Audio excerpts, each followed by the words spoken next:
시청자 여러분 안녕하십니까? 2월 7일 화요일 KBTV 브레이킹 뉴스입니다. 샌프란시스코 제9연방항소법원. 이곳에 미 전역뿐만 아니라 전 세계의 이목이 집중되고 있습니다. 도널드 트럼프 대통령의 반이민 행정명령이 계속 효력 정지될지 아니면 효력을 되찾을지 판가름 나기 때문입니다. 앞으로 2시간 뒤인 오후 3시 제9연방항소법원은 이번 행정명령 사건의 구두 변론을 청취하게 됩니다. 법원은 소송 원고 측인 워싱턴과 미네소타주, 피고 측인 미 법무부에 각각 변론을 준비하도록 요구했습니다. 특히 이번 변론은 이례적으로 전화로 이뤄지며 양쪽에 주어진 시간은 각각 30분입니다. 현재 워싱턴과 미네소타주 그리고 미 법무부 측은 구체적인 입장을 담은 자료를 항소법원에 제출한 상태입니다. 결과는 이르면 오늘 항소법원이 결정을 내릴 수 있을 것으로 예측하고는 있지만 구두 변론이 잡힌 점에 밀어 곧바로 결정이 내려지지는 않을 것으로 보입니다.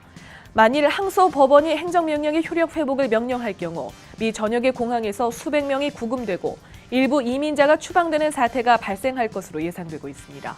하지만 반대로 행정명령 효력이 계속 정지되는 상황에서는 이슬람권 7개국 국민의 입국이 허용됩니다. 또한 취소된 미국 비자도 부활하게 됩니다.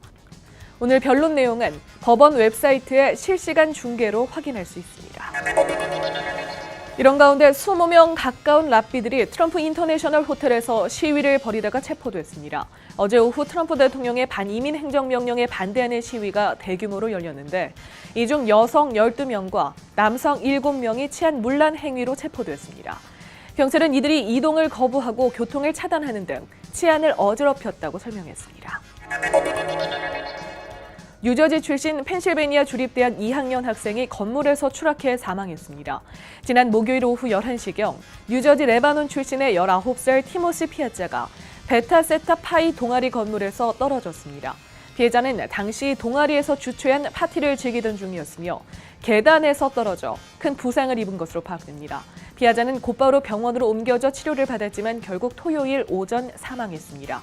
경찰은 동아리 건물에 있는 감시 카메라를 확인하고 오늘 부검을 실시하는 등 정확한 사인을 규명한다는 방침입니다. 밤사이 브롱스에서는 불이 나 81살 여성이 사망했습니다.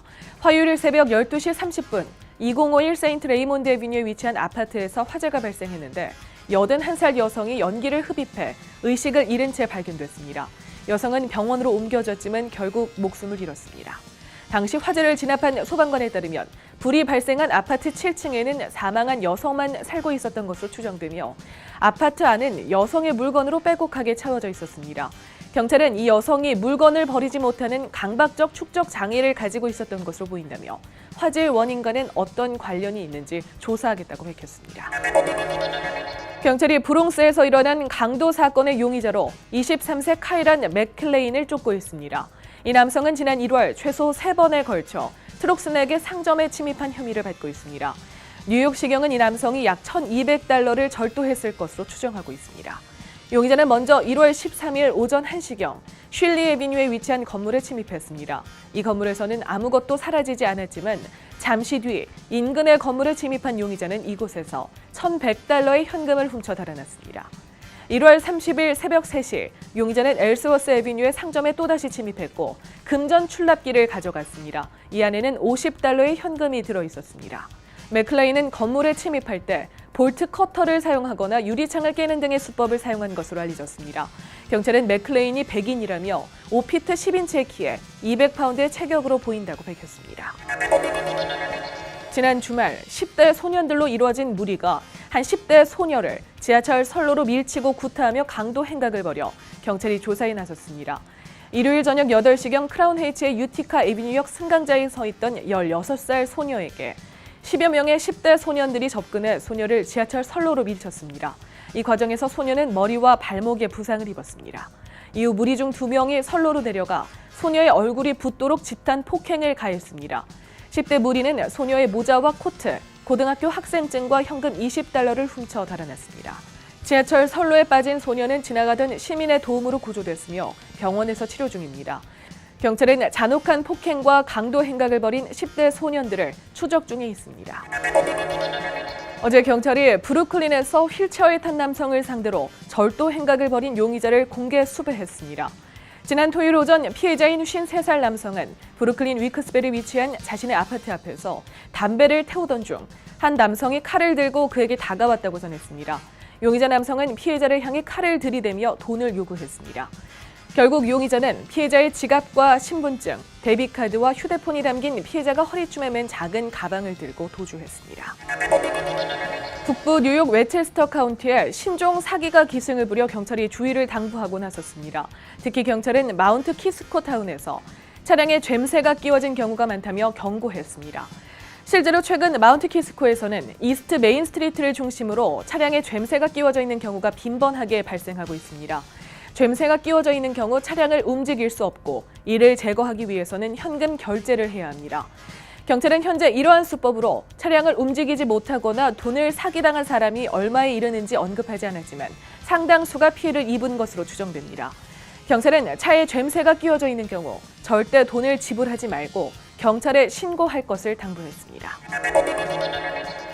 뉴욕시 4곳의 카톨릭 학교가 폐교할 예정입니다. 뉴욕 대교구에 따르면 브롱스에 위치한 세인트 메리와 세인트 안, 비지테이션 스쿨과 맨해튼에 위치한 세인트 그레고리 더 그레이트 인 맨해튼 등 총 4곳이 문을 닫습니다.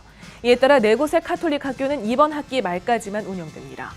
이 같은 결정은 지난 2013년 가톨릭 학교 시스템을 통합하고 강화하기 위해 인근 가톨릭 교회들과의 합병 이후 논의된 겁니다.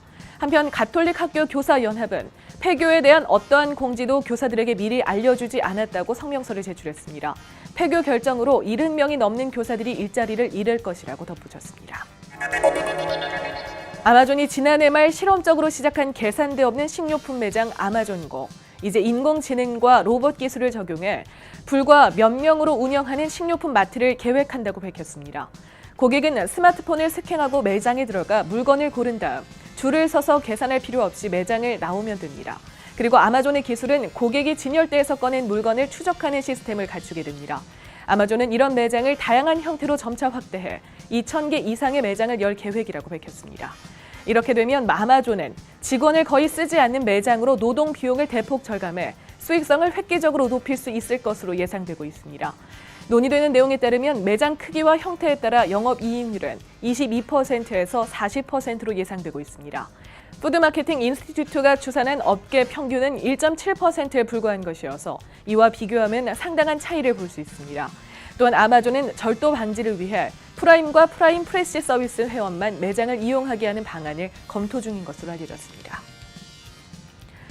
2월 7일 화요일 KBTV 브레이킹 뉴스 마칩니다. KBTV 뉴스9은 오늘 밤 9시에 방송됩니다. 시청해주신 여러분 고맙습니다.